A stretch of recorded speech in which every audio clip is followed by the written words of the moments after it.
Good morning. I'd like to call to order the Ways and Means Committee meeting for May 31st, 2022. Madam Clerk, would you please call the roll? Alderman Boyd. Alderman Baquaro. Present. Alderwoman Howard. Present.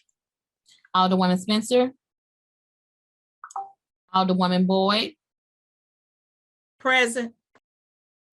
Alderman Oldenburg. Alderwoman Middlebrook. Present. Alderwoman Evans. Present. Chairwoman Davis. Present. 6 present, you have quorum. Thank you. This morning we have, and Madam Clerk, tell me if I'm right. I have minutes here to be approved for May 24th and May 25th. May 23rd as well. May 23rd, May 24th, and May 25th. Okay, I missed that one. The chair will take a motion to approve the minutes for May 23rd, May 24th, and May 25th. So moved. Seconded. Second. Madam Clerk, please call the roll. Alderman Boyd. Alderman Baquaro. Aye. Alderwoman Howard. Aye. Alderwoman Spencer. Alderwoman Boyd. Aye. Alderman Oldenburg. Alderwoman Middlebrook. Aye. Alderwoman Evans. Aye. Chairwoman Davis. Aye. 6 aye votes. Thank you. We have before us 3 board bills that I'd like to take before we go to our budget hearing departments that are scheduled. So board bills number 19, 20, and 21 are coming from Metro Transit. And I see Tammy's on here. Who else is on here? Good morning. Good morning, Chairwoman Davis. Right. So why don't you go ahead, sir, and take the lead. Let's start with board bill number 19. Very good. And you can include your staff if necessary for any questions or input. And we'll just take each board bill and go through the process. Thank you.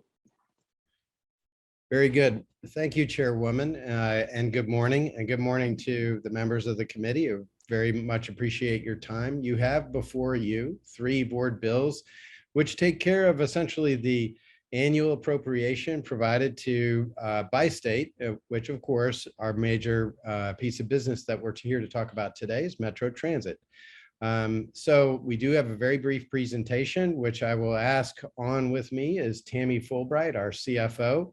I appreciate your patience this morning as I am calling in from home because unfortunately I am COVID positive. So I'm dragging a bit and I do appreciate everybody's patience with me. But this is a very important appropriation cycle. And of course, this appropriation is critical to moving the citizens of St. Louis all throughout the region.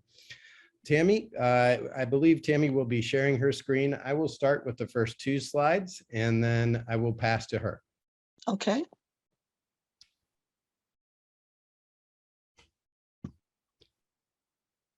Thank you, Tammy. So this is my favorite slide. And why is this my favorite slide? It's really, although we are here for one appropriation cycle, a 12-month cycle, what's very important, especially in the transit industry, and of course, with the growth of a city, is where is our trend line? And our trend line is very positive. You would note that our 4-year annual growth since I became the president and CEO of Metro Transit is the green line. It means that we have achieved an annual growth rate of 1.05%, which we are very proud of.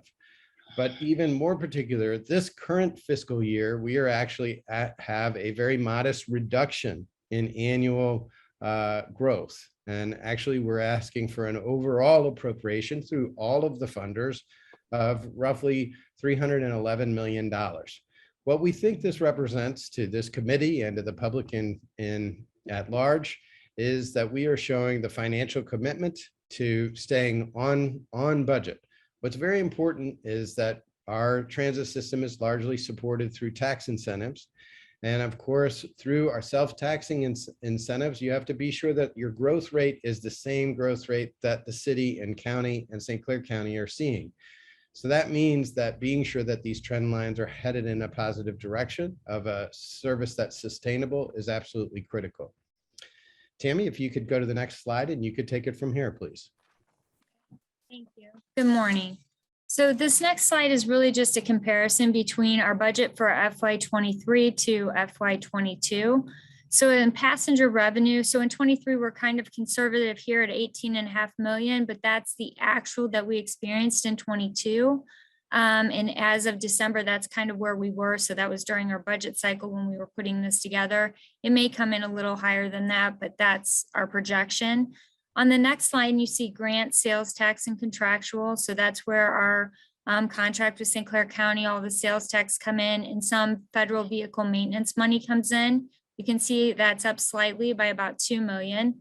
Our interest income is down by about 9.7 million, or I'm sorry, by about 1.1 million.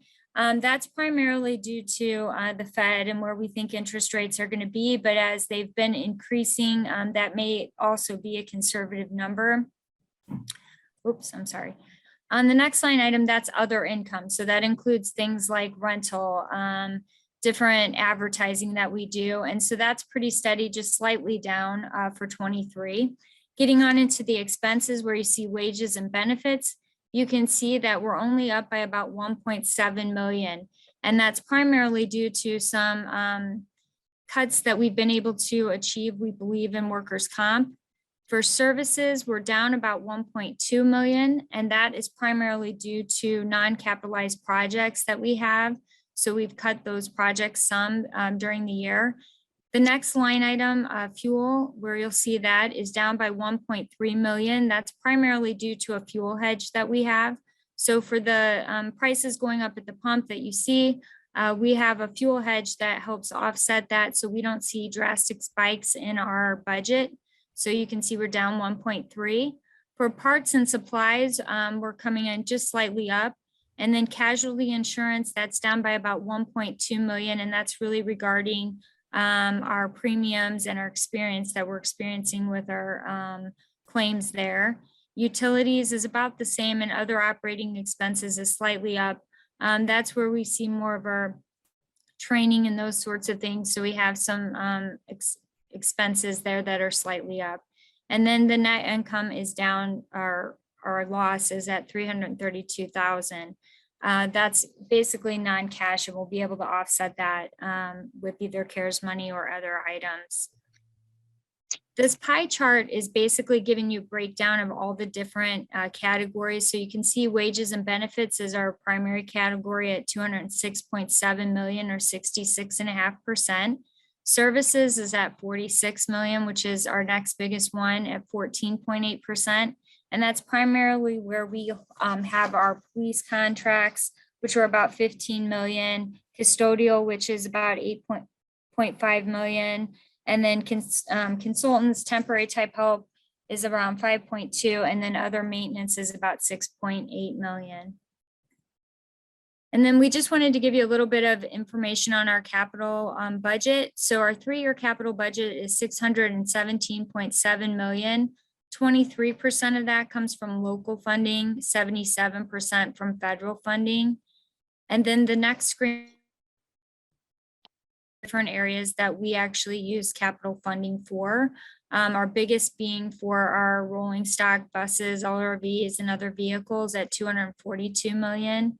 And then other Metrolink structure projects at 91 million. So it's just a breakdown over the 3 years of how we're spending those funds, or expecting to spending them with our 3-year budget. So looking at the sales tax appropriation request, I wanted to give you all three, just showing you where we've been and where we are to date.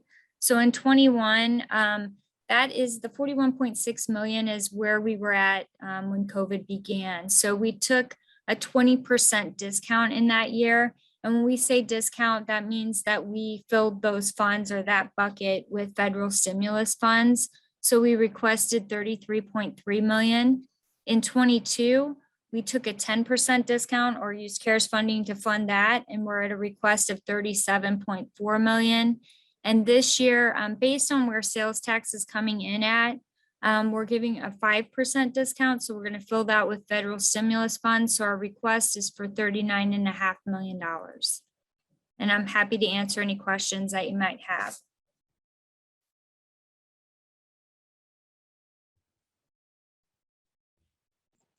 So we have, that was a very good presentation, as a matter of fact. And could you do me a favor and send that presentation to our board clerk so that we'll have Okay. it on file, okay? Will do. Thank you. All righty. I'll start with the committee for questions on Board Bill 19. Alderman Boyd? I don't think he's here yet. Alderman Vaccaro? No real questions, except I would wonder, I know they took over the,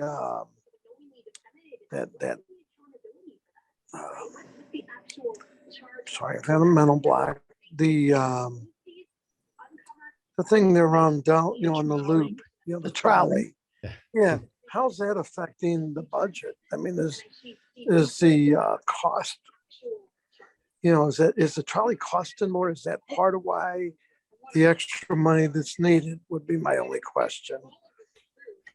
No, Alderman Vaccaro. So the way we have structured the trolley contract is to just do it as a contract for services where basically the trolley is paying all of its expenses. Now, one of the things that we have done is we have greatly reduced and negotiated a reduction of service hours to really be honest about what the trolley is. It's a difficult project. I will concede that.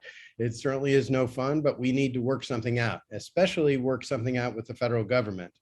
As you saw, we rely on essentially hundreds of millions of dollars of federal funding.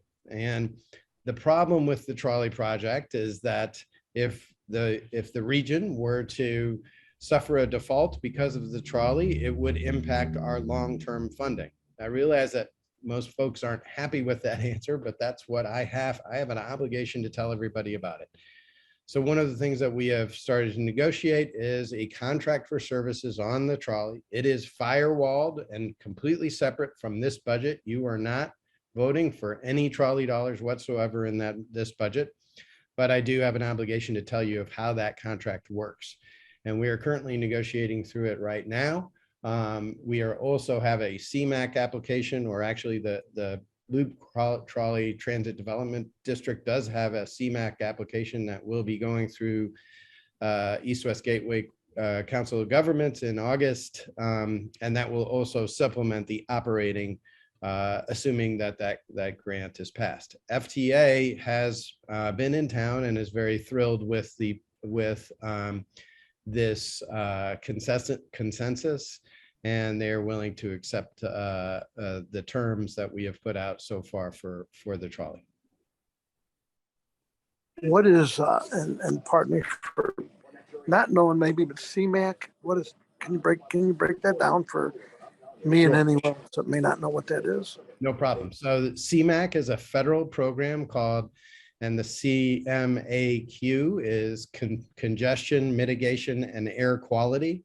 And that is a federal formula grant that goes all throughout the United States, and individual governmental units put in for projects that qualify.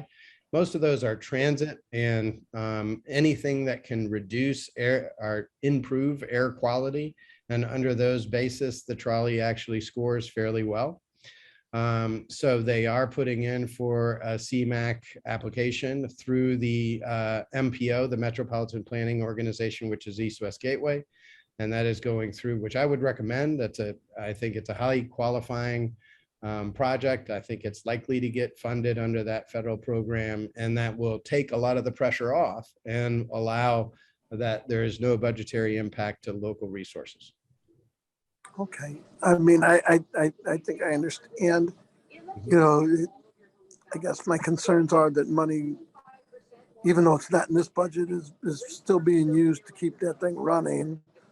So even though it's not in this budget, it's money that's still supplemented backwards. I mean, it's money that, you know, but and I won't belabor it. It just seems that there's costs involved in running that, and I know everybody gives us the standard answer. Well, if we don't do this, you know, then we're gonna have to pay back this giant loan and all that. But I just think it's something that just whatever. Anyway, I have my opinion of it. I'll leave it, keep it to myself. But hopefully you feel better with the COVID, and you look good. I've had all my shots. In fact, I even got an extra one the other day. So, Madam Chair, I will give it back to you there. All right, thank you, sir. Alderwoman Howard. No, I have no questions. I thank you for your succinct and pointed presentation. Thank you so much, Ms. Fulbright and Mr. Roach, for coming on. And I love your cactus in the background. Thank you so much. That's all I have. All right. Alderwoman Spencer. I thought I saw her. Alderwoman Boyd. I have no questions. And Mr. Roach, thanks for replying to my email the other day. And I did reach out to that young man. So thank you. You're most welcome. Contact me anytime, please, anybody on the committee, if you have any questions. Look, we're in the service business, and I think we all share that. And I hope we show, through being prompt and being on point, that we are all sharing in being in the public service business. So thank you, Alderwoman. I just think you all have a bigger challenge now because the cars keep turning down your bus stop. So we'll keep praying on that piece. Thank you. Okay. Alderman Oldenburg. Thank you, Madam Chair. Can you guys remind me or point to me where, if there's increased security efforts in the plans that again, apologies if you already presented on it, but maybe drill down a little bit more to me on the increased security efforts, because as you know, I mean, it's not only a perception of the safety, and by the way, I think personally, traveling Metrolink at Bi-State is very safe. But I do know that when there are issues and there seems to be not the perception of security, that can lead to issues. So talk to me a little bit about increased security, if you could. Sure, happy to. So our new security plan has been moving very well, and that is the captain on our security plan is Kevin Scott. And one thing that I would invite everybody, and I will forward Kevin's contact information to everybody, is that we have an onboard tour given by our security team itself, where you can see how it works, where it is at OCC, which is called Operations Control Center, how we are deploying our assets on a layered basis, and also how we've really strengthened our partnerships with our local police partners. So remember, we have several layers of security, starting at, for instance, the full police, where we have full contracts, and by the way, completely ratified contracts with the county police department, with the St. Louis City Police Department, and with the Sheriff's Department in St. Clair County. All of those relationships have been fixed. They're rigorous and they are every day. Then we have our layer of security in Metro Security. And by the way, they are present both on buses and trains. Okay. And then of course we have our contract security, allied security guards. And I encourage everybody to go and meet Kevin, for instance, and go on that tour. It's held out of our Ewing facility, and staff does a really great job. And I'll send his contact information so you can see for yourself if you're interested. Scott, just how it's spelled, S-C-O-T-T, Kevin Scott. Kevin Scott, that's right. And I'll have him reach out to you, Alderman. If I think that'd be great. I think this committee would welcome that. Public Safety Committee, also Alderman Vaccaro, that might benefit from the members of those committees engaging in that. Thank you, Toby. Yeah, you're welcome. Happy to do so. Great. That's all I have, Madam Chair. Thank you. Alderwoman Middlebrook. Thank you, Madam Chair. I have no questions. Okay. Alderwoman Evans. Thank you, Madam Chair. I have no questions other than a comment that I appreciate the information that you have presented to us today, and I would like to go on that tour. Very good. I will send a formal invite through Kevin Scott to each member of the committee. Thank Thank you. All right. I have no questions. I always appreciate a presentation that is succinct.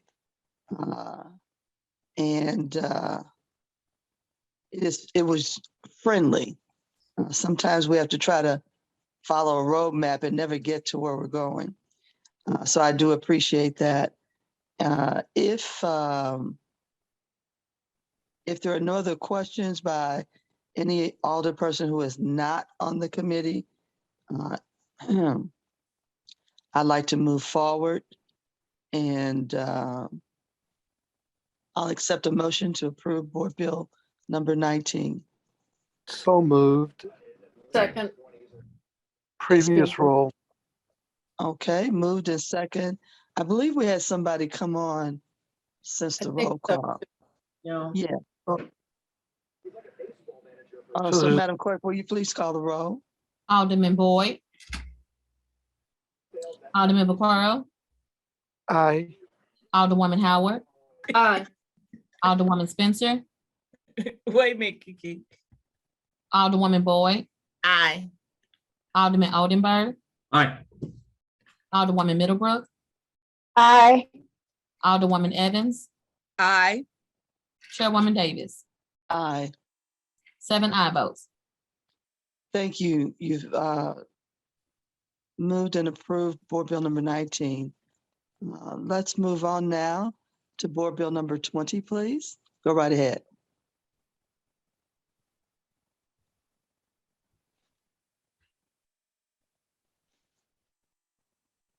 Mr. Roach, you can move forward with Board Bill number 20. Oh, I'm sorry.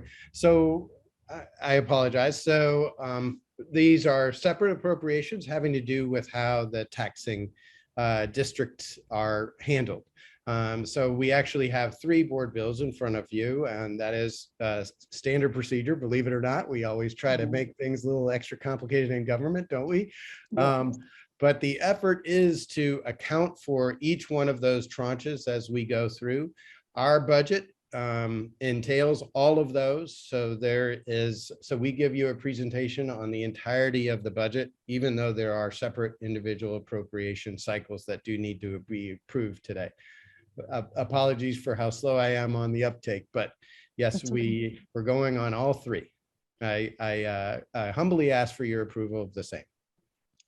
Okay, so on Board Bill number 20, and for those of you who serve on HUDs, you understand how we present a board function. A board bill is a development. We also have a financing arm to it. And in this case, there's a third because there's a trust fund involved as well. It's like a holding mechanism for the funds until they're moved forward. So let's start with the committee. Alderman Boyd's not with us yet. Alderman Vaccaro. Yeah, I have no real questions right now. Okay, thank you, sir. Alderwoman Howard. No questions, thank you. Okay. Alderwoman Spencer is not here yet. Alderwoman Boyd. No questions. Okay. Alderman Oldenburg. No questions. Thank you. Alderwoman Middlebrook. No questions. Thank you. Alderwoman Evans. No questions. Thank you. There are no questions for me. I'll accept a motion to approve Board Bill number 20. So moved. Previous roll. Second. Previous it's roll. Moved and second. Hearing no objections to previous roll, Board Bill number 20 has been approved and moved forward. Now, Mr. Roach, we'll go to Board Bill number 21.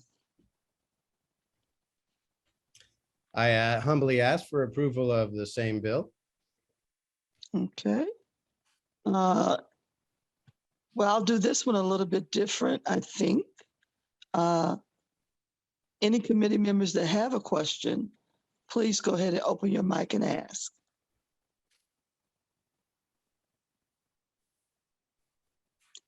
Hearing none, the chair will accept a motion to approve Board Bill number 21. I move to approve Board Bill number 21 and pass it out of committee. Second, Previous row. Hearing no objections to previous row, Board Bill number 21 has been moved for acceptance and approved. Mr. Roach, did you have any final comments that you'd like to have before we close out? Very briefly, Chairwoman, and thank you for your time and of course the time of the committee. The one thing that I would ask you is when you see, remember, we are, as you saw, the majority of our expenses is labor. What really moves St. Louis are our operators. And at 1,800 roughly employment, those are the important people who still move St. Louis. And let me tell you, they've still shown up through those hard shifts. So when you see them, when you see those folks with that M on their chest, if you could please say hello to them, thank them for their service. Those are the people that I represent and the people that you authorize being paid today. I want to thank everybody for their time this morning. Thank you very much. And I do always say thank you when I see them. And I appreciate their politeness and most especially their dedication to stay on the job. So thank you for presenting to us today. And I wish everybody a safe and prosperous next year. Thank you. Thank you. Thank you, Mr. Roach.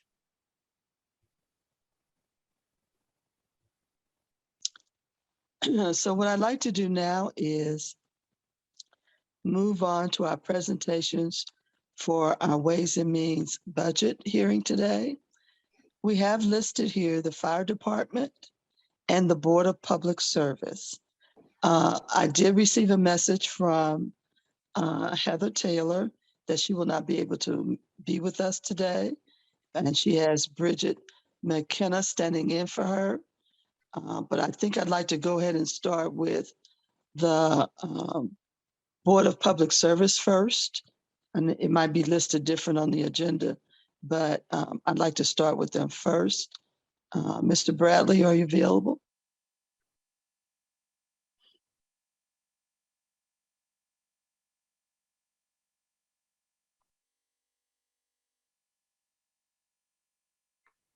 Madam Chair, did you want to ask Mr. Payne, did he want to say anything first? Because you usually forget.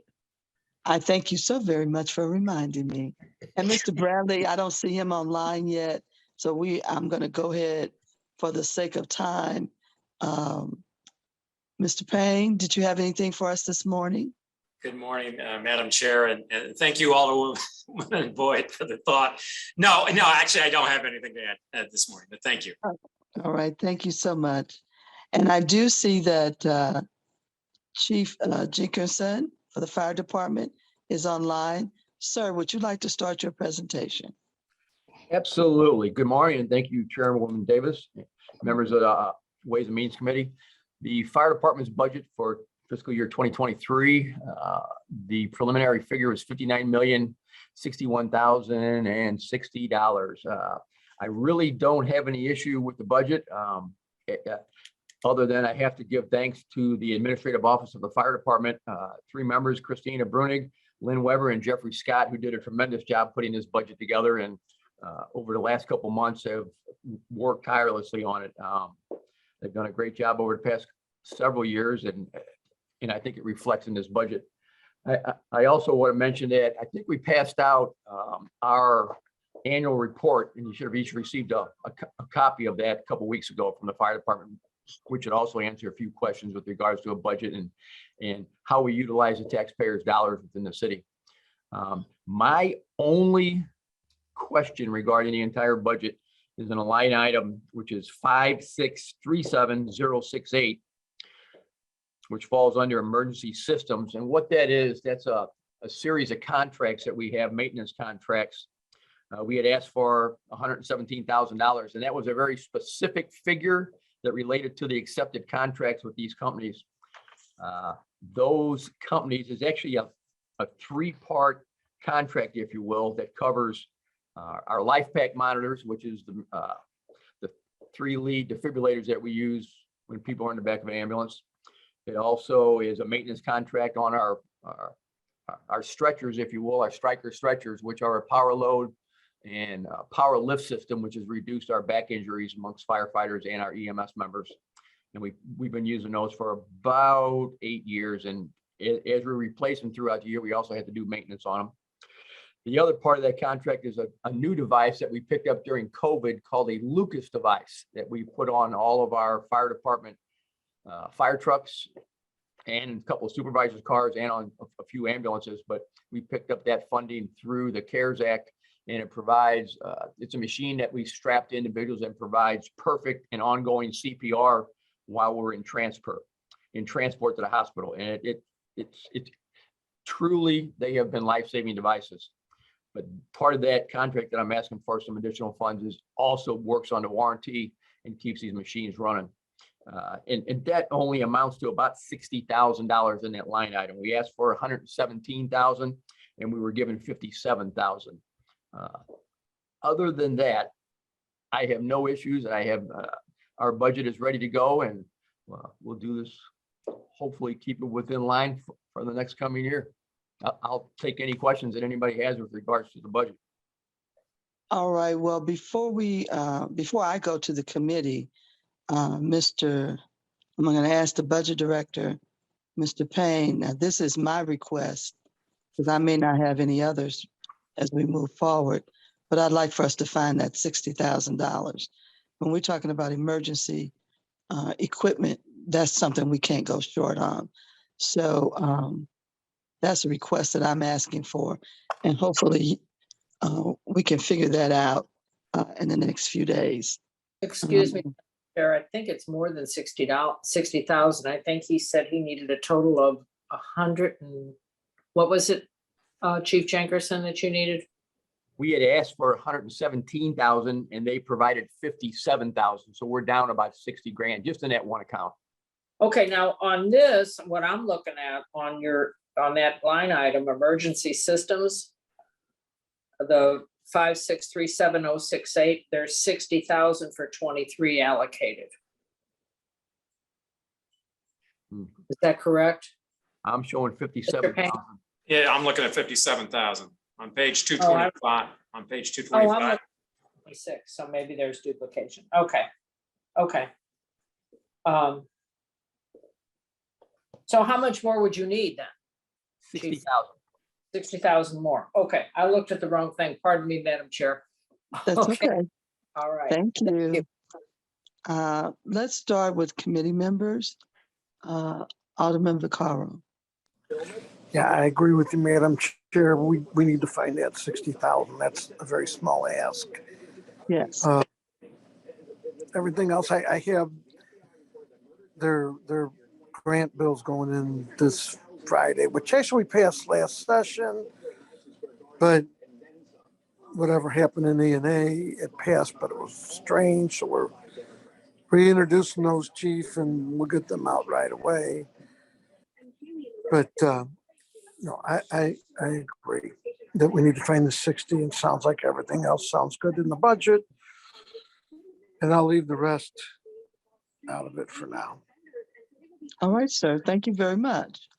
Alderwoman Howard, did you have anything else? No, I concur with you, Madam Chair. I think we need to find that and put it back in the budget. Thank you. All right, thank you very much. I still don't see Alderwoman Spencer. Alderwoman Boyd? No, I'm in agreement with the committee members, Madam Chair. Okay.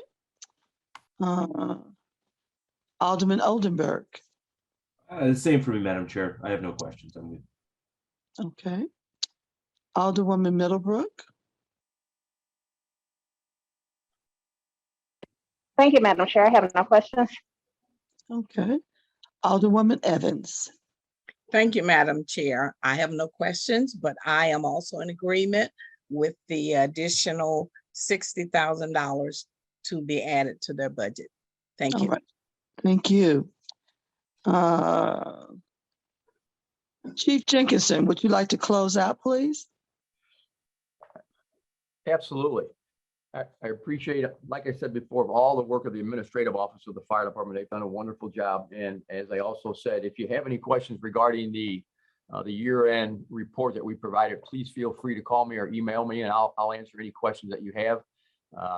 The EMS side of the fire department, as you all well know, and I need help spreading the word that we're looking for employees. We're looking for medics and EMTs. It's been difficult trying to hire these people, and we're doing everything we can to juggle our men and women, if you will, to keep these positions full. And we're getting into the summer where it's going to be a little bit more taxing on them with their jobs. So with that, please, anytime, if you need me to talk at any type of event and talk about what we do on the EMS side, I will gladly be there. And on the fire department side, we're going to be graduating a class of about 20 firefighters coming up here in July. But in the coming 18 months to 2 years, we're going to need more firefighters. I have quite a few that are going to have the ability to retire very shortly. So we are in the process of hiring. So if you have any young men or young women who want to be firefighters, tell them the application period is still open and have them apply online, because we're going to be giving a test, I think, around August. So other than that, the fire department stands here to serve you. And I think we're lucky in the city of St. Louis to have one of the best fire departments in the country. So with that, I will close, and thank you for your service and assistance with this budget. Well, kudos to you and the men who serve under you. I have a chance to encounter them a lot in different situations. And I like the proactive things that you've done thus far as working with our dilapidated buildings for safety. The fact that you bring out your recruits to do community service. I enjoyed them last Friday. And the fact that you're still raising money on behalf of the Boys and Girls Club. So you all are very busy. You're very much a part of the community, and we appreciate you. Thank you. Thank you very much, Madam Chair. All right. So I thank you, and let's move on to our next presenter. That's the Board of Public Service. Is Mr. Bradley available? Madam Chair, he's on for 1 o'clock is according to the schedule. So we may need to reach out and call him to see if he's available, because according to our schedule here, it says 1 o'clock. Yeah, we thought all that other stuff would have took longer. Yeah. Yeah. Unless we should break, I don't know. So Madam Clerk, could you contact his office and see if they're available to get on? I sure will. Give me just a second. Thank you. So we'll hold on a couple of minutes and see if they can present now. Our presentations have been so well put together, you don't have to ask a lot of questions.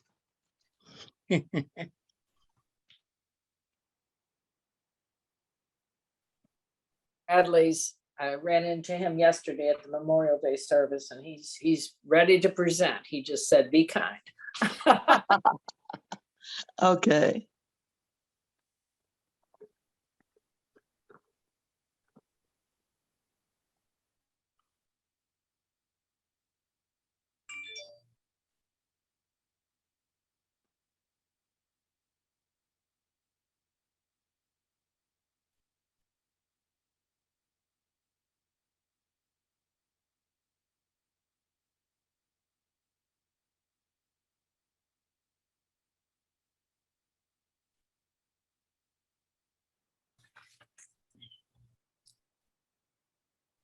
Madam Chair, do you mind if I ask a question?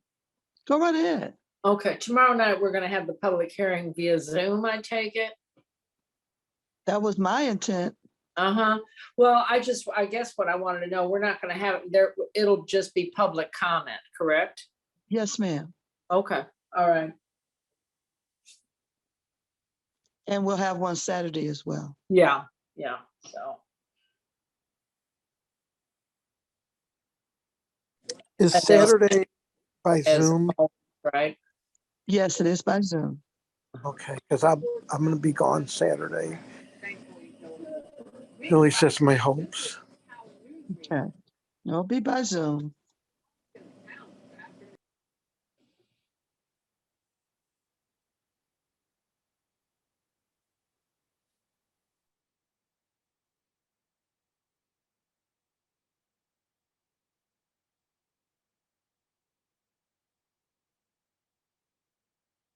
Madam Chair, I just spoke with his secretary. She said he's unable to get on at before 1 o'clock. So Not a problem.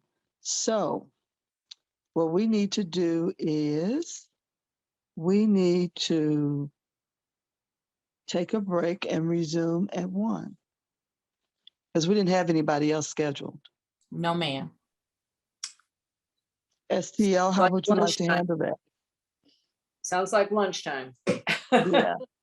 I will leave the meeting open, so it continues to be one continuous meeting. Everybody can just turn off their cameras and microphones, or you can leave and come back. The meeting will be here. Thank you so much for your guidance. So we'll leave and come back and see you at 1. And I'll also put a message in the chat just in case someone else jump on, Madam Chair. Okay. Thank you. You're welcome.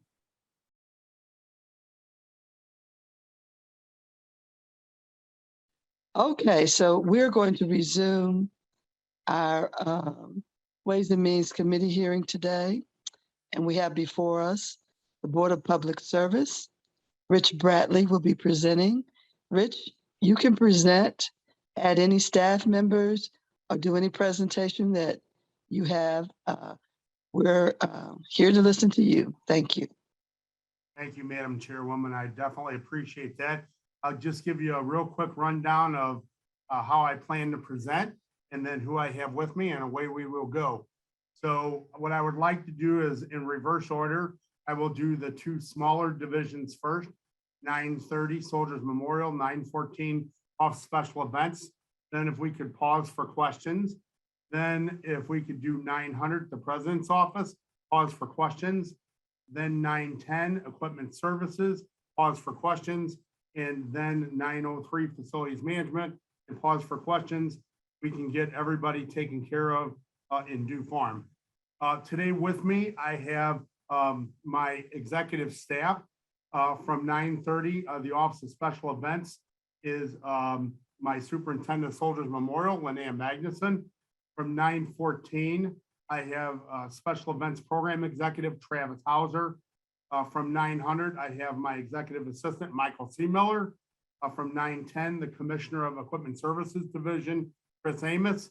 And last but not least, from 903 Facilities Management, Commissioner of Facilities Management, Rick Ernst. So without further ado, we'll start with 930, which is Soldiers Memorial. Last year, the budget for soldiers was $137,390. This year, ENA approved budget is $144,963. It is an increase of $7,573. Most of that funding is above the line for salaries. There are a couple of items for a few $100s below the line, but nothing to really speak of. There are 2 people in the Soldiers Memorial TO from last year, and we have 2 this year. There are no personnel changes. And so that is pretty much Soldiers Memorial. We'll move on to 914, which is the Office of Special Events. Last year, the budget was $167,010. This year, the approved ENA budget is $178,732. That is an increase of $11,722. There are 2 positions on that TO last year. We're keeping it the same. There are no increases or decreases for 2 people on that TO this year. And all of those changes are above the line salary increases. There are no changes below the line. So I will pause there if there are any questions on those 2 divisions. So let me start at the beginning. Alderman Boyd. don't think he's back with us. Alderman? No, Madam Chair, I there you apologize are. for my tardiness, but I don't have any questions. Thank you. Rich Bradley, I think, does a pretty honorable job as president of Board of Public Service. And he probably needs more money to hire more people so that we can get more work done. So whatever I can do to help him hire more liaisons to help us out as aldermen, that's what I'm interested in. Well, so in saying that, I have so Rich, how many liaisons do you have now? We have a program manager and 2 liaisons, so technically 3. A service is three, yes. And 10 years ago, Rich, how many did you have? 3. 15 years ago. Oh, well, as we go back a number of years, they had substantially more than that. I wasn't here then, but my guess is that they probably had upwards of 5, probably. Yeah. I remember when I came in 2003, it was at least 5 or 6. And now we just have 3. And of course, most aldermen are always frustrated with BPS. I'm telling you, you get beat up a lot and unfairly because you just don't have the right staff. So what is that we can do to make sure that you have adequate staff to get these jobs done? Because some people have been waiting, some of them wait 2 years to get something done. I know you're gonna get it from Alderman Vaccaro, so I'm just trying to soften the landing. So tell me what we can do to make your job easier. So when we get to 900, which we haven't quite got there just yet, but I would just say that, yes, it would be nice to probably have a couple more liaisons to help us out. But I think a lot of it is, and I just have to be very honest, the check and balance system that the city sets up, the way that it works as far as transferring funding and going to E&A and going through all the different processes, it takes a lot of time. And I know that's not the answer that you want, and I'm sorry it's not the answer. We have looked at ways to expedite things. For example, the citywide sidewalk contractor, I will go back 25 years when I did it and the first time here as a youth. And I will tell you that we bid most of these things individually. So we came up with the idea to do citywide sidewalk. That has helped out substantially. So as we move on, we try to come up with these more or less open-ended contracts when we can do task order based, when there's funding to do it. It's not fair to the contractors to do it when you have to, give them 1 or 2 jobs over the course of a year. If you look at the city charter and you actually understand the bid process, all contracts should go through the board letting process. That takes multiple weeks of design and advertisement and bidding. And, we do that once with citywide and then we write task orders. So we've cut the process down. We can always do better. But we just have to keep working at it. Yeah, let me ask you this, Rich. When we had the street department come, I was talking to Ken Flake, they were having problems with, after the sewer lateral job has been done, it takes a while for the sidewalk crew to come. They've having issues with employees. What do you think about doing a contract, citywide contract to come behind the sewer lateral program? That way the street department doesn't have to deal with that. It's a contractor that, just like the 50/50 sidewalk program, that also comes behind and do the sewer lateral work. What are your thoughts about that? Well, I think anything is possible. They have never requested that in the past, and I'm assuming that, Director Williams is probably being progressive and asking questions, and we could certainly support that. And I would just have to look into it, but I think it would work great if that's a problem for them. Well, actually, I brought it up because I'm trying to think outside the box too, because we continue to hear from directors about how it's hard to hire people. And I'm like, the chairwoman, then we got to start outsourcing some stuff because our constituents deserve better services. And it's not an indictment on it.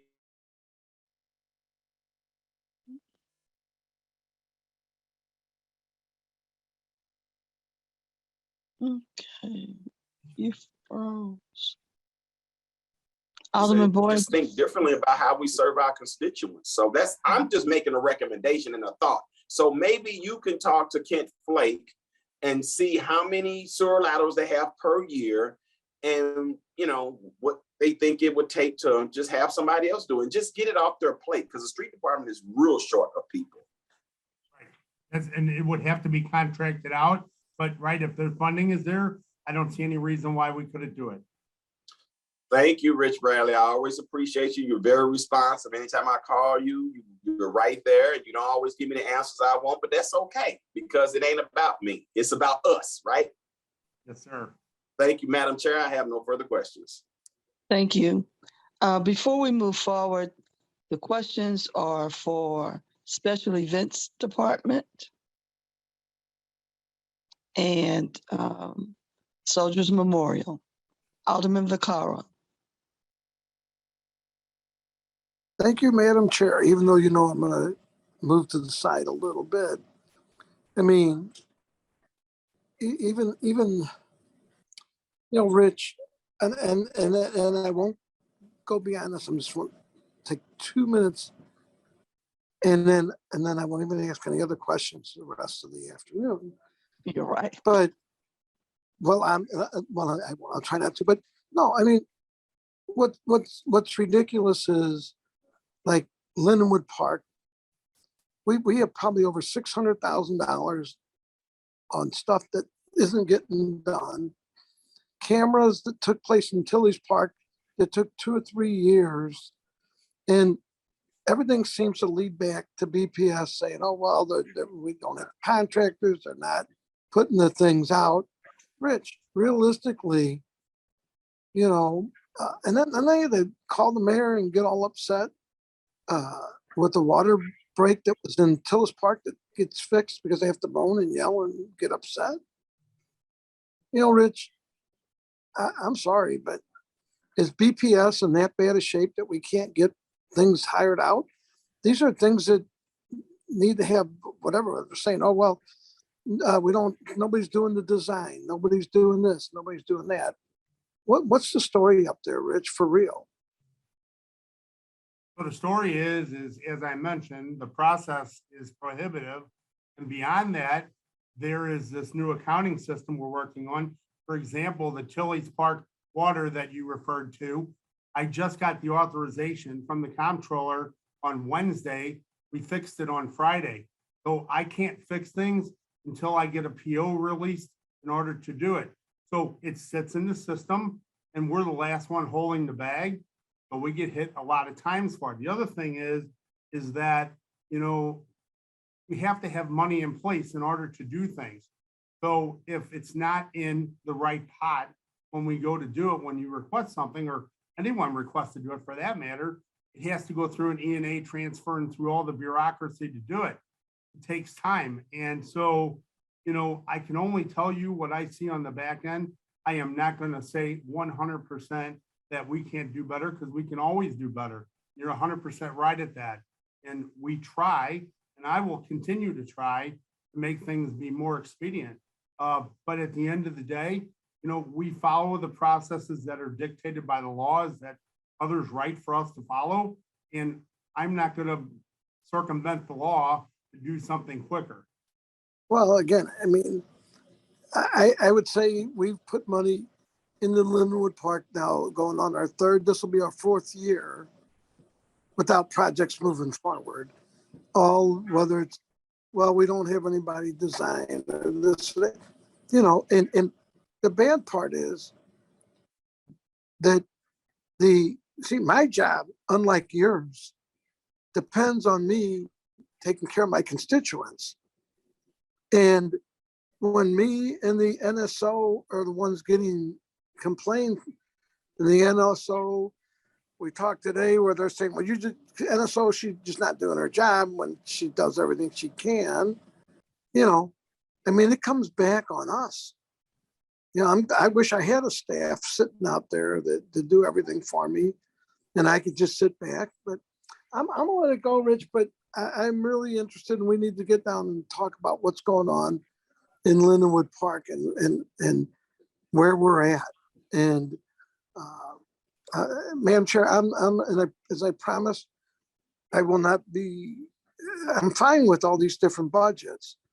And really, I know this is not supposed to be a whining session, but I wanted my 2 minutes of personal privilege. So Rich, we need to get together on this park. I'd like to know, and we can do this. Give me a call. You know, I know we got the budget meeting coming up Thursday, but give me a call. You got my number. I'll look for your call. I will get you a list of everything in Lindenwood Park that's been requested, what the status is, and when it's going to be done within the next day. It will be fine. Anyway, Madam Chair, thank you. And I won't be bugging anybody else today that I know of. All right, thank you. Alderwoman Howard. Yes, Madam Chair. Now, the questions should be germane to the Office of Special Events and Soldiers Memorial. Soldiers Memorial. I have to commend those two institutions on the job they do with such a slim amount of staff. I appreciate what they do. The Office of Special Events has helped me recently with a proposal I had in front of me. And yesterday I went to the Memorial Day celebration at Soldiers Memorial, and it was exquisite. So I have no questions. Thank you, Mr. Bradley, for your patience with us, and I'll move on. All right, thank you very much. Alderwoman Boyd. I have no questions for Mr. Bradley. I too, with the special events, I just think as a city, we need to start looking at streamlining processes, because I think that's what hurts us. And then this new process with ordering stuff is hurting us in regard to getting things done, but it's out of Rich and special events preview. They can't do anything about it. So I don't have any questions or comments. All right, ma'am, thank you. Alderman Oldenburg. No, Madam Chair, I have nothing for those two accounts. I want to commend Mr. Hauser and the folks from the Soldiers Memorial. So thank you. All right, thank you, sir. Alderwoman Middlebrook. I have no questions. Thank you. Okay, Alderwoman Evans. Thank you, Madam Chair. I have no questions. Only a statement as to when I was a little girl, my brothers used to take me by the, what is it called? The Memorial. Soldiers Memorial. Soldiers Memorial. They were avid, I guess you could say, Army people or whatever. They hadn't even gone into service, but years ago when I lived down in Carr Square Village, we would walk over to Soldiers Memorial and go in there and look at all the relics and things from previous wars. And then my two older brothers eventually served in Vietnam. So I am thankful that they both came back in their right minds, but I would go with them to look at the history and the information that your museum contains. And I just want to thank you for that. I didn't know what I was looking at other than it was war stuff, and I was hanging out with my older brothers. But thank you. You've, believe it or not, have been a part of my life from an early age, even though I didn't know it. But I just want to thank you for your services. Thank you, Alderwoman. All right, thank you so much. Richard, I don't have any questions. Those two departments operate on a lean budget, and they do very well on behalf of the city of St. Louis. I know that we have been recognized for our Soldiers Memorial nationally, and that is a plus. So why don't you go ahead with your next department presentation? Thank you so much. So the next one is the Office of the President, 900. The budget last year was $2,738,113. The budget this year is $2,424,000 $54. That is a savings of $314,059. There's an office last year of 47 individuals comprised of the different accounts of 1010, 1116, 1211, 1215, and now a CJC position. And so we had 47 and 45, and we are now asking for 48.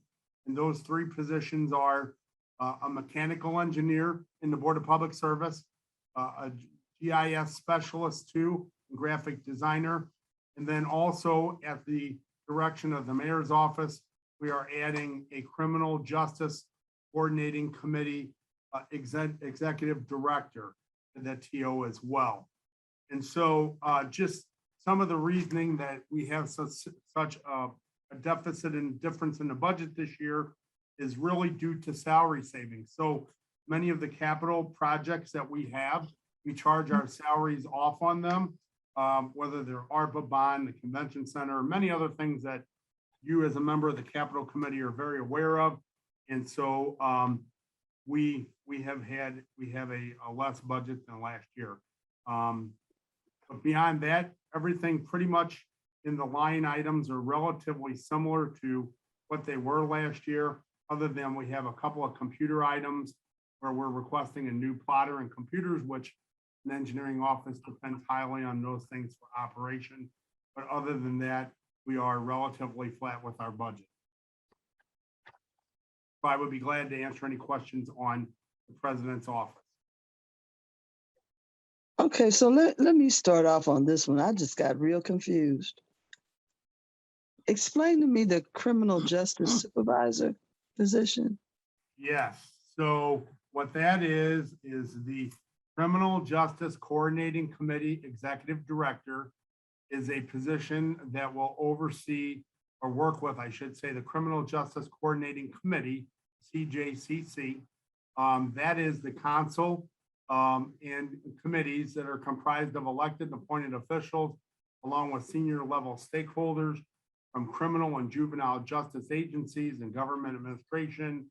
And the purpose of that council is to ensure the fair administration of criminal and juvenile justice by increasing effective communication, collaboration, and planning. And so that is the committee, and this is the position that oversees that. And the mayor's office felt that this position should be on my TO as it oversees a committee in public safety. So it will now be on my TO in the president's office. Okay, I'm gonna stay confused on that and move on to the committee. Alderman Boyd.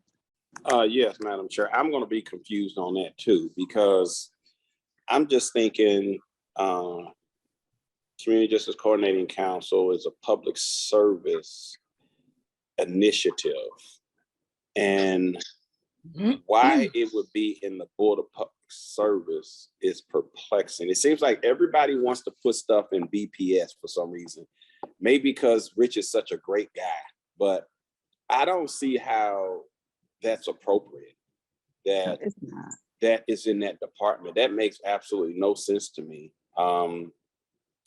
If any department it should be in, maybe it should be in the clerk's office, somewhere in the courts, somewhere where we can count on people to be authentic in their decision making and not make it very political.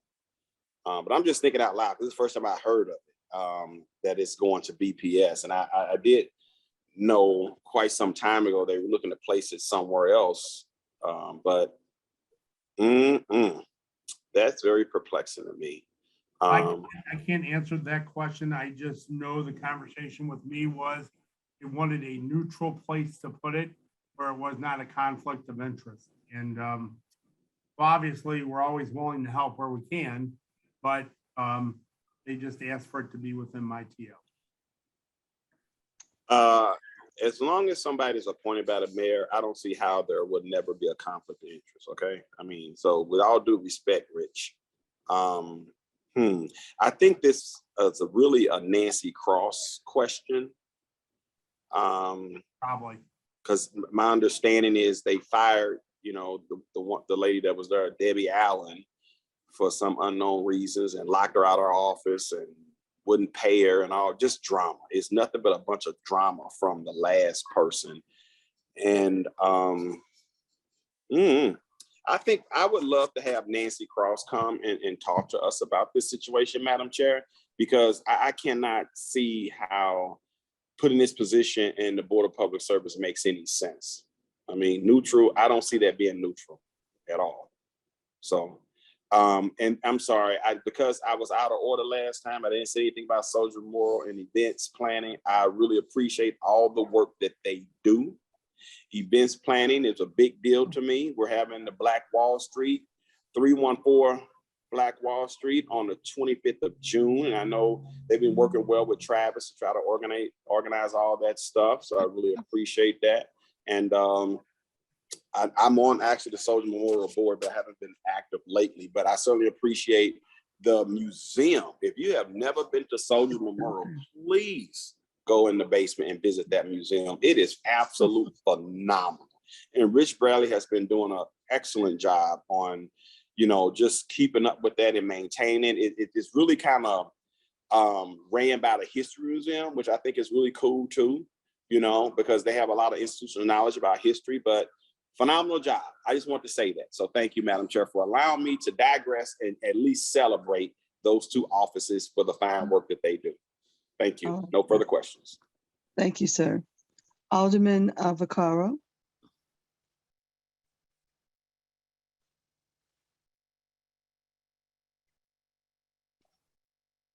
Alderman Vaccaro.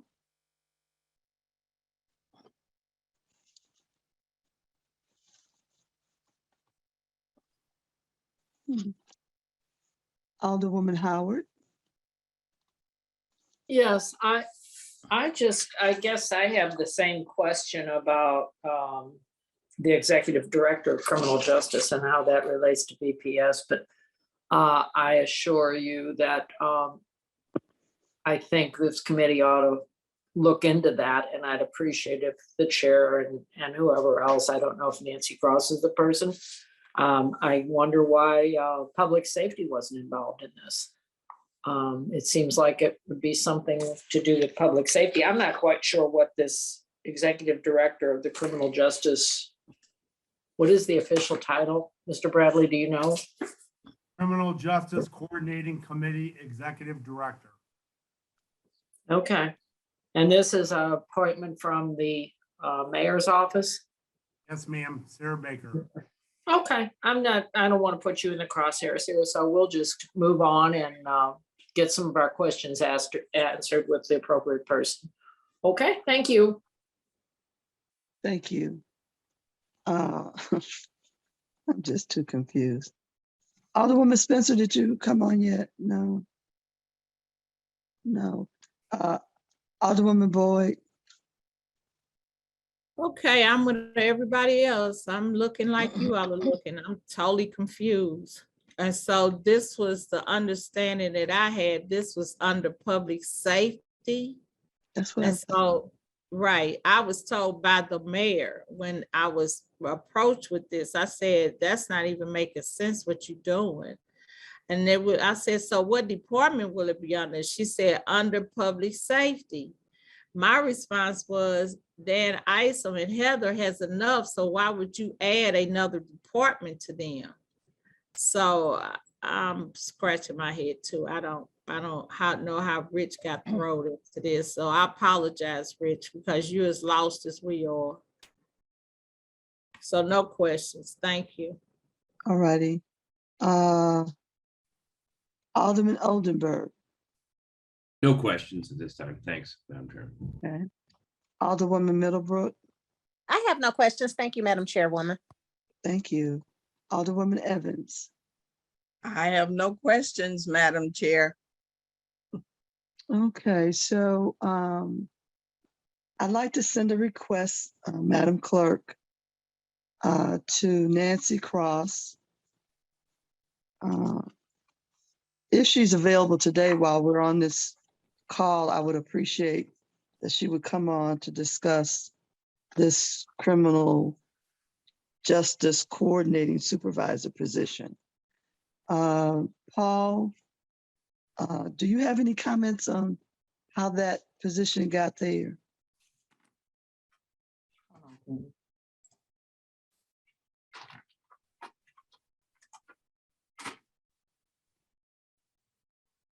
Paul Payne, are you with us? I'm sorry, Madam Chair, I had to step aside. Could you repeat the question? Yes, we're a little confused on this position, criminal justice coordinating supervisor that's in Board of Public Service. We were all under the impression that this would be the supervisor over all of the committees that have been put in place by legislation to overlook complaints and other things. And this position, along with those various commissions, are all dealing with the legalities of crime, corrections, jails, and youth detention. So we were just confused how this got into Board of Public Service. Yeah, I'm not sure about the discussion about which department it was going to go under, but my understanding it is tied to the funding that was provided for the Criminal Justice Coordinating Council in Board Bill 2 of last year. Right. So that's where that came from. I mean, so the funding source was from there. And I know they were looking for a home for it because when you think about it, it represents not only the public safety, Department of Public Safety, but also the courts. And I think maybe the prosecutors as well. And so there are a lot of divergent departments involved. And so they were looking for a place for it to be, and they landed on BPS. So that's about as much as I know, but that's where it originated from the Board Bill 2 funding. So there's no, I guess we're all confused because there's no foundation to support this position there and or the task of the director. Whereas there's support under public safety, all the various entities that are there, as well as the city attorney's office. That would be a good place for it.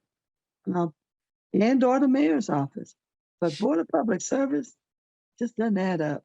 Yeah, So we'll talk about it.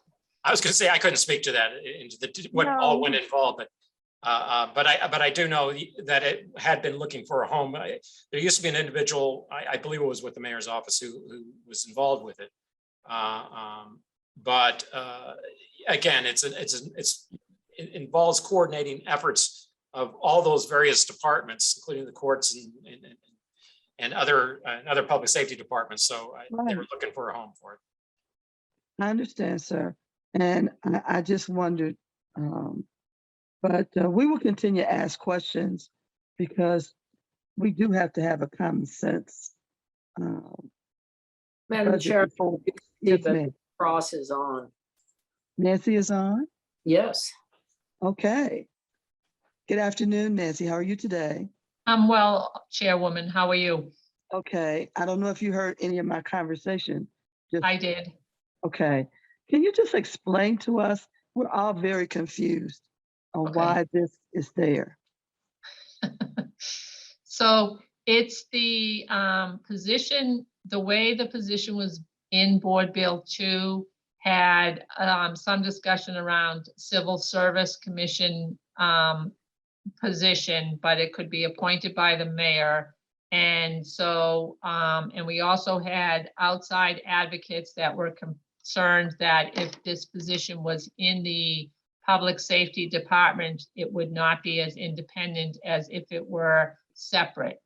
We met with the judges a few times to also talk about how to move forward on this position, and they did not want the position listed under them. So one of the attorneys for the city councilor's office suggested the Board of Public Service, which Mr. Bradley, or Director Bradley, President Bradley said, okay, after conversations, but the funding source is going through the Board of Public Service. The position will probably sit in the courts department and work with the courts and all of the different groups for the council moving forward. It is very fluid to see how this works out, but there was some concern about if it's supposed to help get everybody together, if it was in the public safety department, it would look like it was coming from the police more than other organizations. So that's why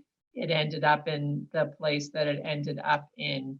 And it went through the process, and there's someone who has been offered the position, I believe, within the last week or so. Yeah. That make it even muddier than before, or does that clear up any of it? Oh, it's still confusing. Yeah. Yeah. And you know, sometimes you have to, we have to make sure that we're going to get complaints and concerns. And usually the most important thing is to demonstrate and take away those fears and concerns. But there's nothing that I can think of that's going to make this process run smooth. You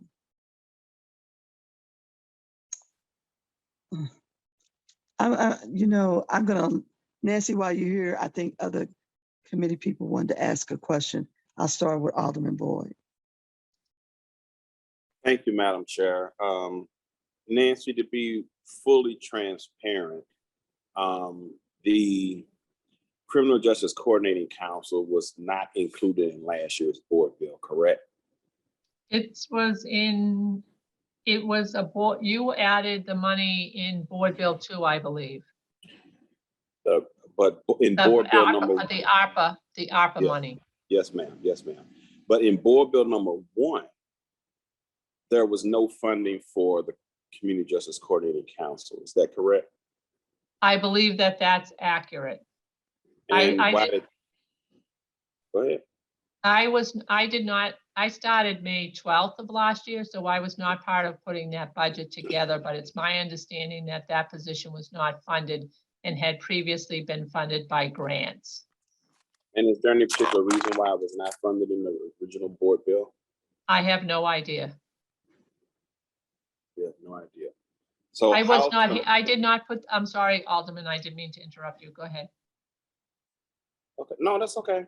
Because I heard you say you started May 12th last year. Is that correct? Yes.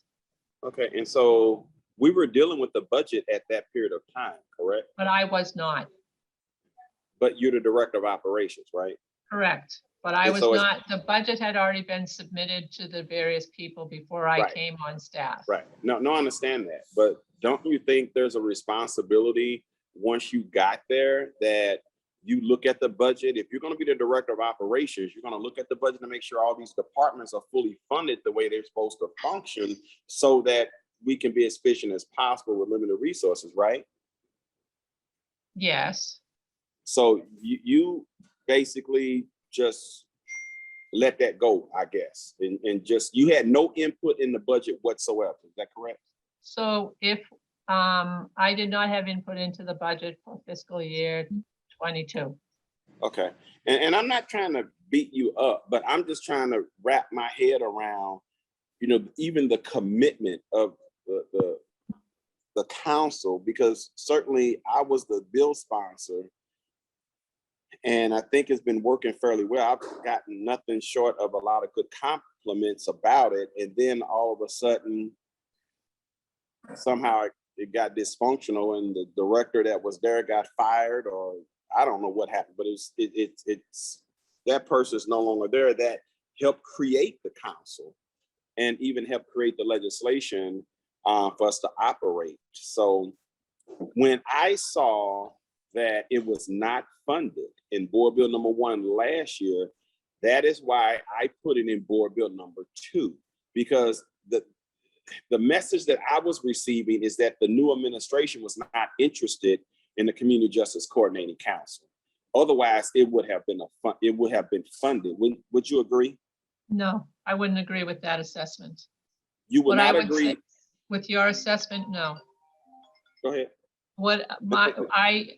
So I wasn't involved in the day-to-day action with the budget when it came in. What I was involved with was trying to have conversations with the former director and find out how she was funded, where she was working, and work through numbers of different contracts and things of that nature. At the end of the day, it was moved to Assistant City Councilor Eddie Roth to weed through and figure out what all that funding was. Initially, the position was funded by a FUSE grant.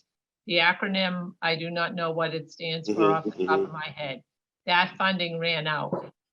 While we were trying to figure out when I came in, they provided me with a lot of documentation which had not been done properly and had not gone through the particular departments in order for it to be paid in the process that we all use to appropriate money going forward. I've had some conversations with Ms. Allen, but then it was turned over to Eddie Ross to work through with her as I got my feet wet on a lot of other different departments and different issues that have been coming up. The position was not funded in the budget. I partly would say because we were still trying to wrap our heads around what actually this was, how it was funded, and how that would all work. When you added money to Board Bill 2 for this position, that allowed the city to continue to fund the program, which the city and the administration and the mayor's office believe in, and also clarify having the position, because of the way you worded the bill, a full-time person that's based here in St. Louis and has responsibilities and works through the system the same way as most positions that we represent people at, or represent most people that work for the city, sorry. Yeah, so you said you disagree with my assessment that it was not a priority for this administration, correct? Correct. Okay, so if I don't put funding in a new program that was previously funded by a different administration, how is that showing that I am interested in that new initiative? How can you disagree with me? I think that that's what your assessment is. My assessment is they were trying to get a handle on what exactly the position and the paid monies would be for this position and how that was going to be funded, and could it be funded by federal grants. Just because it wasn't in Board Bill 1 doesn't mean that they wouldn't have figured out how to fund the position.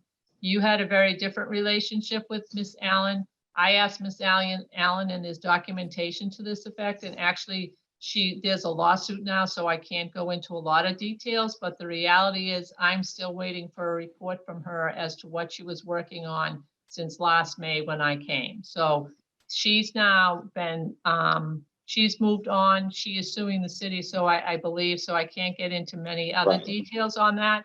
But the reality is that the program itself, the city and the mayor believe in, it was trying to figure out what actually was it doing, and had any successes to figure out how to fund it going forward. And we can apply many times for federal grants, which would have allowed this program to continue had we had more information on what the individual had been working on, and reports that were due from federal grant money that she had that were not done in a timely fashion. So are you aware of any conditions that were placed upon the city, in receiving the federal grants? Because I seem to remember that we obligated ourselves to having paid for a director and maybe even some space somewhere. I have to go back and look at the board bill again, but are you aware of the fact that we had some obligation to fund the position? For prior to fiscal year 2021, or since fiscal year 21? At the expiration of the grants. At the expiration of the grants, I don't know if we had any things that we were supposed to continue to do because the grants would have been finished. But I do know that usually when you're finishing up a grant, you have to provide the backup and the data and a final report. Yes. Right. Correct. And I'm Yeah, not sure right. that was done. Yeah, absolutely. There are certain requirements that we have to meet according to the grant. But Are you aware that in the budget process that we can fund positions and never fill them? Are you aware of that? I believe that that's how the budget is done every year, and not for individual, but I mean, we have X amount of positions in all the various departments, but we aren't always able to fund all of the staffing that we need. Hence, Sure. as everyone knows, we have a staff shortage. So help me understand why that position would not be in the budget, even though you're not sure about the responsibilities of that position. Why would we just say, we're not going to fund it? Or later on, when we figure it out, we'll try to find funding for it. Doesn't it make more sense to fund something and not need it than to not fund something and can't find the money for it later on? I'm confused. I think Alderman Boyd, I am not the person that can answer that question for you because I was not here when that was decided. I know that there is an interest in having this department be successful and having someone in there that actually performs the work that was required of them. I know I spent a good 2 or 3 months trying to get to the bottom of where are the reports and where are the data. The woman had an office in this, in the mayor's office under the previous administration, which we kept her in that office for a period of time. She was not here very often. I probably saw her less than 3 times in the first 4 months that I was here. So, and I was not getting reports or anything back from her when I requested. Okay. City Councilor Roth took I over think for you me. all are going too far in depth. So I Sorry. don't want to get in. Yeah, I don't want to get into anything that could jeopardize us legally. But I just wanted to get a understanding is if this is something that's a priority for the administration or not, and then the position where the position is landed. The judges pick the chairman of the group, correct? Correct. So why wouldn't we? I heard you say they didn't want it, but it's like if you're the chairman, it should be in your budget. That would make the logical sense to me. Maybe. I think it's the judge that was the judge that worked with us on now, I believe, is still adjudicating cases and still working. The position is funded through city funds. In Board Bill 2, it wasn't funded to go through the courts. I don't think they wanted to mix apples and oranges, and Paul Payne might be able to answer that question better than me in the long run. But the idea is that it is funded. You all provided that money in Board Bill 2. We have gone through a process. We found a neutral place where there was an appointing authority that could be overseeing that. The person is going to be an executive director. The person will probably have an office in the courts building because that's where they'll be doing most of their work and bringing people together. There was an interest by the community groups in not having the position located under the Department of Public Services, which is why it ended up in the Board of Public Service. So the community group actually did not want it in the Department of Public Safety. Correct, And sorry, so it public ended up safety, yes. Okay.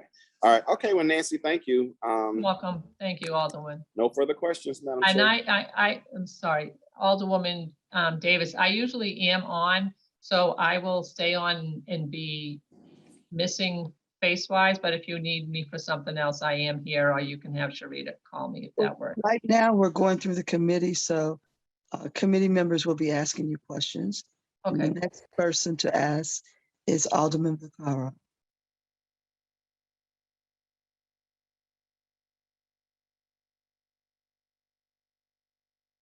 Alderman Vaccaro. Alderwoman Howard. Yes, I guess my concern is who would be the person that it's an executive position. Who would they report to? Who would be their reporting person? And I don't get the whole arrangement of this office or how it would function. I believe the person reports to the council itself, and one of the judge who's the chair is the person that they would be reporting to on a regular basis. What seemed to me logically, it would be over in the courts or with the judges. It just seems this is just illogical that this would be here. I don't. It's very confusing and it just doesn't, it seems convoluted that it's placed in Board of Public Service. Okay, But so, that's just my opinion. okay, I mean, and I guess you did explain the thinking there. I guess that it was funded and you couldn't find out how it was funded, but I mean, there's grants to the Pew Foundation. There's all kinds of grants. I don't know where the money came from before, but I'm sure there's records of where the money was coming from. right, but the funding ended. I So get there that. wasn't funding for for fiscal year 21. Well, do we know if So- that's because no grants were applied for or? I if- would assume that that is the case. I see. I'm a little nervous about assuming anything, but I'm assuming that there was no grants applied for to do that. Well, we know what assumed fell, so. Right, that's why I'm trying to think of, but I do know that there wasn't money for it in grant monies left, and there wasn't money in the budget, as Alderman Boyd stated. So I'm trying to figure out how to alleviate some of your concern, and it could be just that I got used to it now, so I'm not as confused about it as before, but in trying to meet everyone's needs, I think the Board of Alder people and the mayor's office believe that this is a position, and a comptroller too by default because she's voted on this, all believe that this is a necessary group that worked well and was on its way to doing some good work about bringing all the different parties together. The issue becomes that some of the advocates did not want it to be seen as a police committee.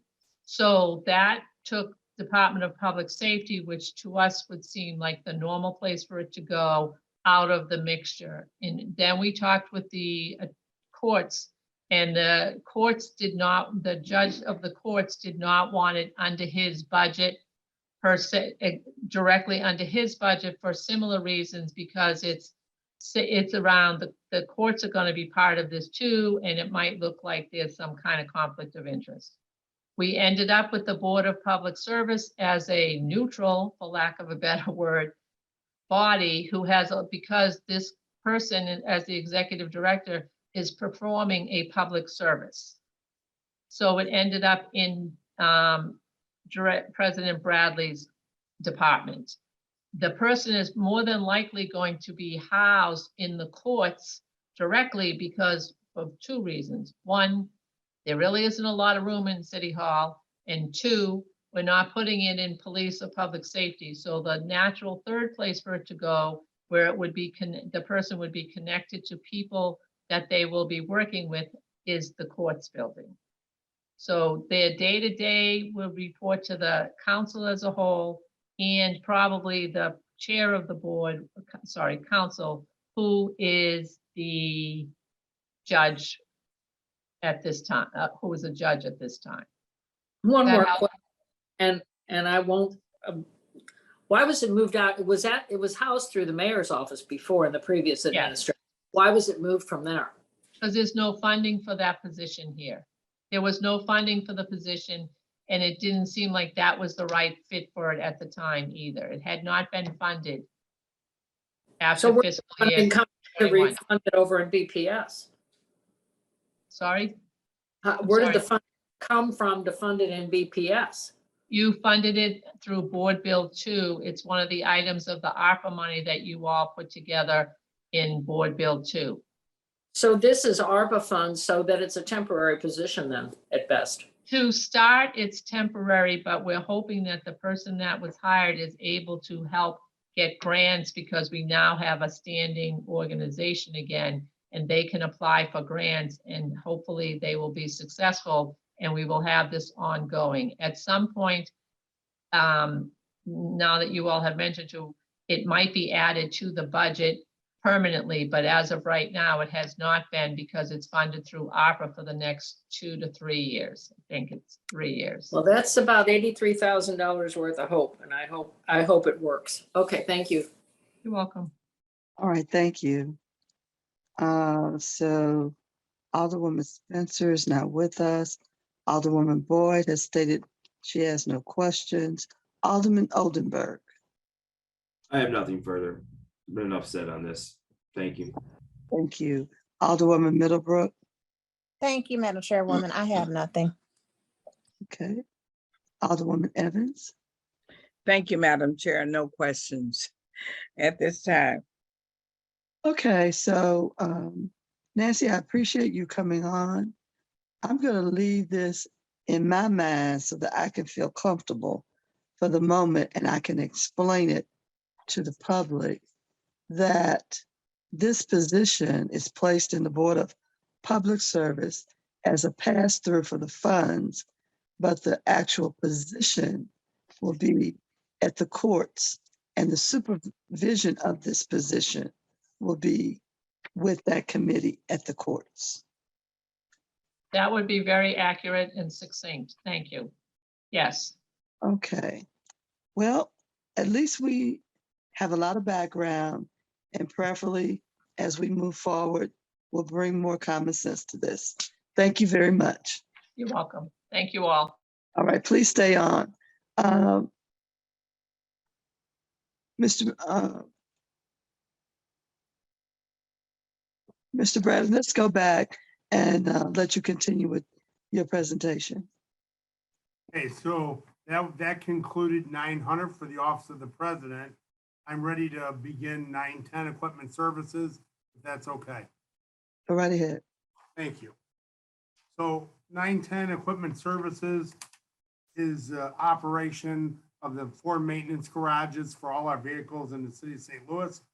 I do want to take an opportunity up front here and thank Director Payne for allowing us to collapse the core budget and the police department budget into one budget. As you know, local control happened a number of years ago, and my department also picked up all the police vehicle maintenance and garages, and we've kept 2 budgets for all those years. And I believe we did a good job doing it. And we were allowed to collapse those into one budget this year, which will make our job much easier. That said, the Equipment Services Division had a budget last year combined of $17,928,461.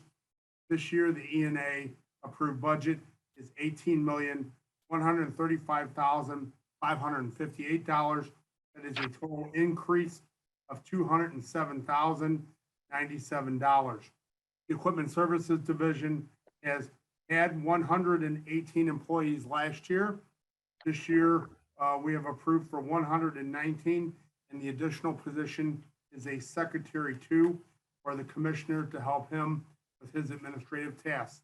And I will say that some years ago, that position was removed in order to get a mechanic's position to help with fleet maintenance. And so, you know, the commissioner has been doing without administrative help for many, many years, and we'd like to get him back into the role of having a administrative assistant to help with that task. So walking through the budget, I will just highlight a few different things here for that $207,000 increase.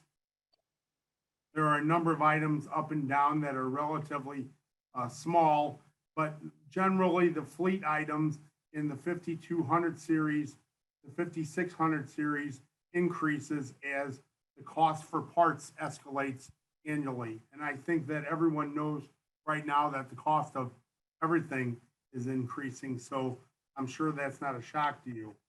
The big change in this budget is that because we have had a hiring shortage, what we've done is we have went out and contracted out mechanics to help us with the maintenance of all of our vehicles.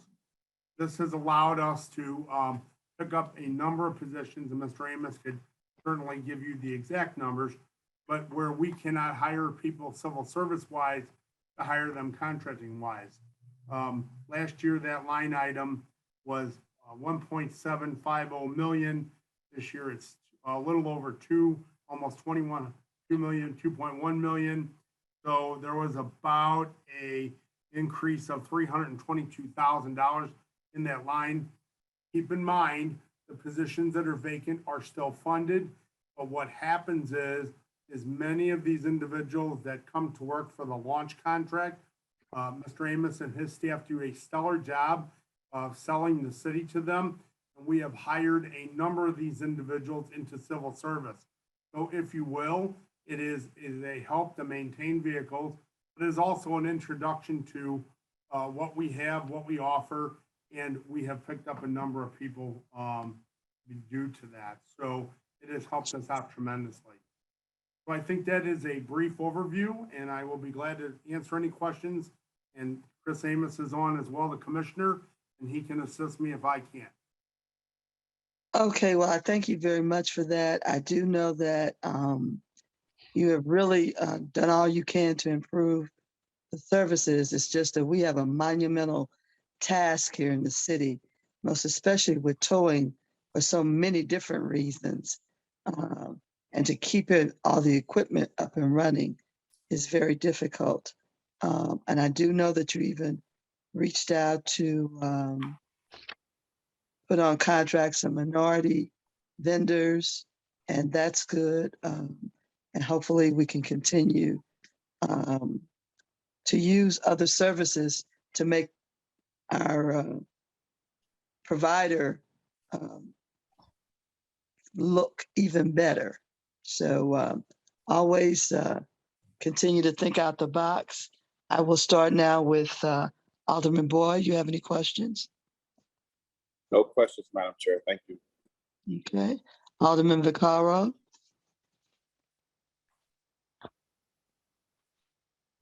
Alderwoman Howard. No questions. Thank you very much. Okay. Alderwoman Boyd.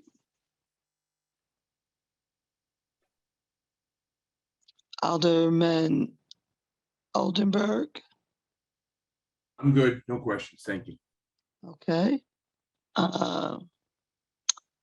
Alderwoman Middlebrook Thank you. No questions. and Alderwoman Evans. Thank you, Madam Chair. No questions. All right. Mr. Bradley, did you have another department? Yes, ma'am. One more division, and then we will wrap it up. Okay. Finally, I would like to present the Department 903, which is Facilities Management Division. Generally, it's a department that houses all of our staff of carpenters, plumbers, electricians, HVAC mechanics, custodians, all those individuals who take care of our buildings and facilities. Rick Ernst is the commissioner. He is on the call as well.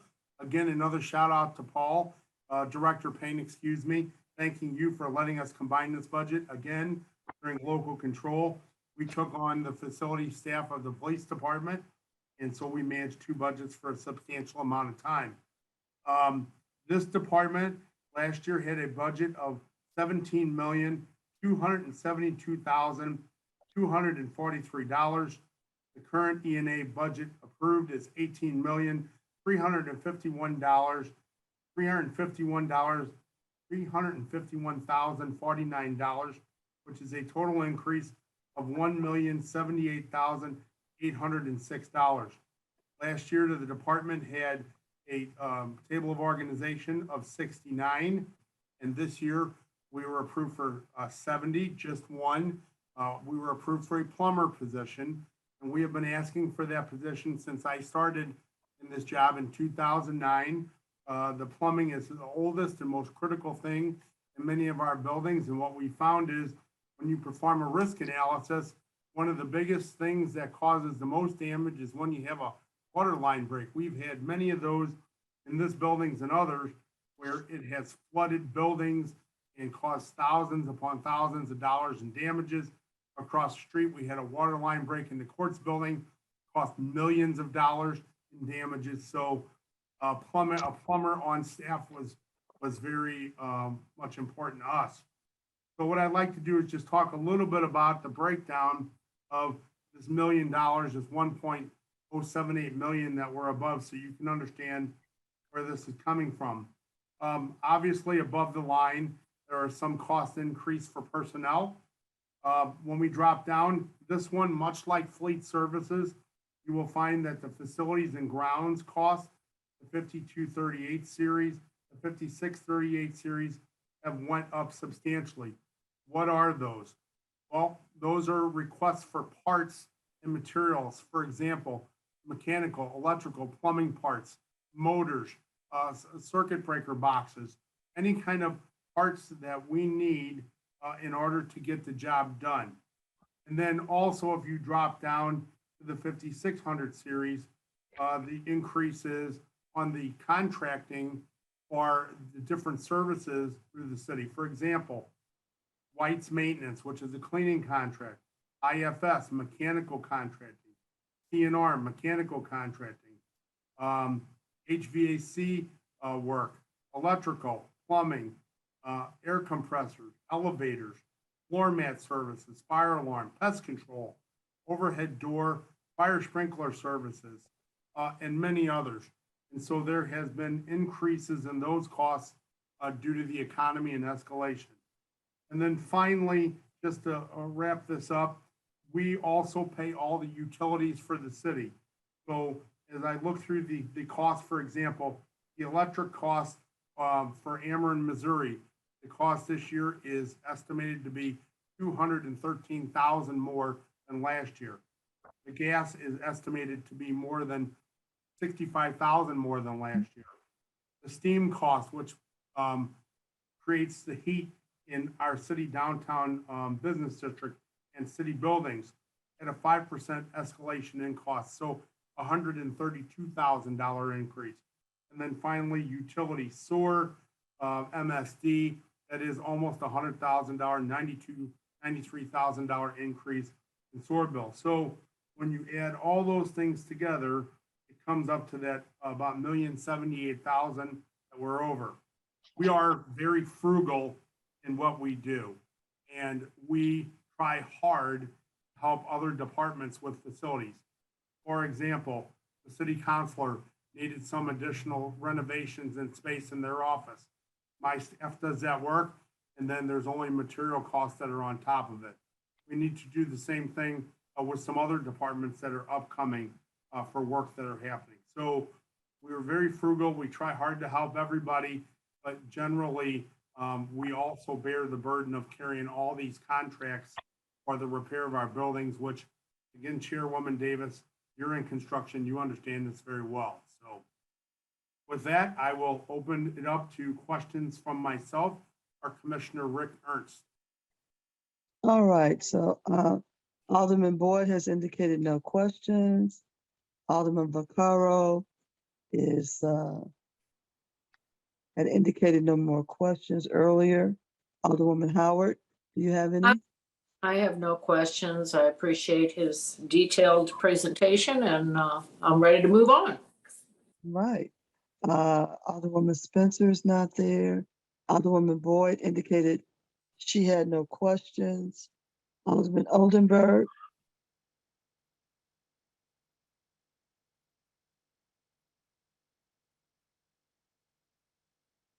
Alderman Oldenburg.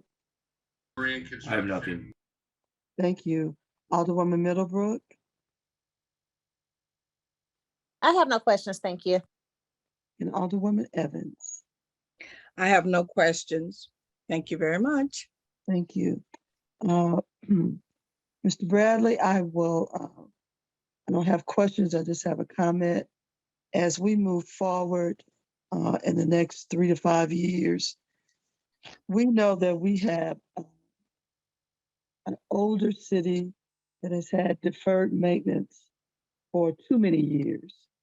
And as we have funding that becomes available from various different sources, including ARPA, infrastructure, wherever it comes from, you have a monumental task before you. So we count on you and your staff. We know that it's not easy. I've called you about problems with city-owned buildings, and you all managed to resolve them. We also need to be very proactive in thinking like we're running a business and find ways to lease and or sell some of the properties that we really don't use or don't use effectively, so that we can help our city bottom line. But I just wanted to say thank you, because I do know that we have a lot before us and your department is critical. So, sir, could you please go ahead and give some closing remarks, and we appreciate your presentation today. Madam Chairman, I just want to say thank you to you and all the members of the committee for all the support. You're absolutely correct. It is a monumental task, and I think everyone here, including Nancy, will attest that I beat the drum about capital, capital, capital, because at the end of the day, we have to invest in bricks and mortar in our city, and we have to find better ways to do it with the little amounts of money we have. ARPA is a one-time thing. And so when we spend, we have to do it very, very wisely, and we have to make sure we get all the bang for our buck. But I certainly appreciate all the support from this committee, and obviously from the mayor's office. Nancy puts her full trust in me every day, as does the mayor and the chief of staff, and I certainly appreciate that. I think you all know myself and my staff give our heart and soul, and we will continue to do it to give the city, our taxpayers, and the people who live and play here the best job we can. That is true. Thank you very much for everything. Thank you. The next item on our agenda is, do we have any discussions that we need to have? We have no resolutions that need to be done. Does any of the committee members have anything they need to discuss? Feel free to just go ahead. Madam Chair, you said that it'll be a Zoom meeting tomorrow. We are having a public hearing tomorrow at 6 p.m. via Zoom. Okay. And you know what? Are we scheduled earlier in the morning as well? Madam Chair? Yeah, we are. I didn't think so. Madam Clerk. Oh, I don't have that on my schedule. I heard. I didn't think so, but at I'll 6 double o'clock. check. No, just double check for me. No, this was my bright idea. I had wanted to meet in the morning as well, but probably our clerk took care of that and put common sense before us. Yeah, I think it's just the 6 p.m. public hearing at tomorrow. Yes, ma'am. I don't Thank even you. have the 6 p.m. I have a 9 a.m. Really? Yeah. So I don't know what happened. So I'll change it to 6 though. It's no problem. Okay, yes, 6. 9 a.m. is Thursday. I have 6. Yeah, Thursday is 9 a.m. I'm It's a good sorry, thing. I'm wrong. I looked at the wrong day. It was Thursday. Too much good going thing. on. Good thing we talked Amen to about it. that. Yeah, too much. Yeah. Thank you. Okay, so it appears the only alderperson need to be excused is Alderwoman Spencer. Madam Clerk, please make note of that. So noted. And I have nothing else. Does anybody else have anything else? I just want to get clarity. The public hearing at 6 p.m.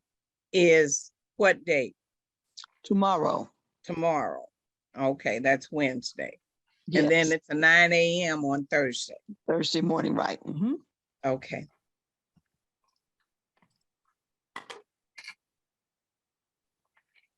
All right. Well, another productive meeting. I have to thank Paul Payne for being there for us.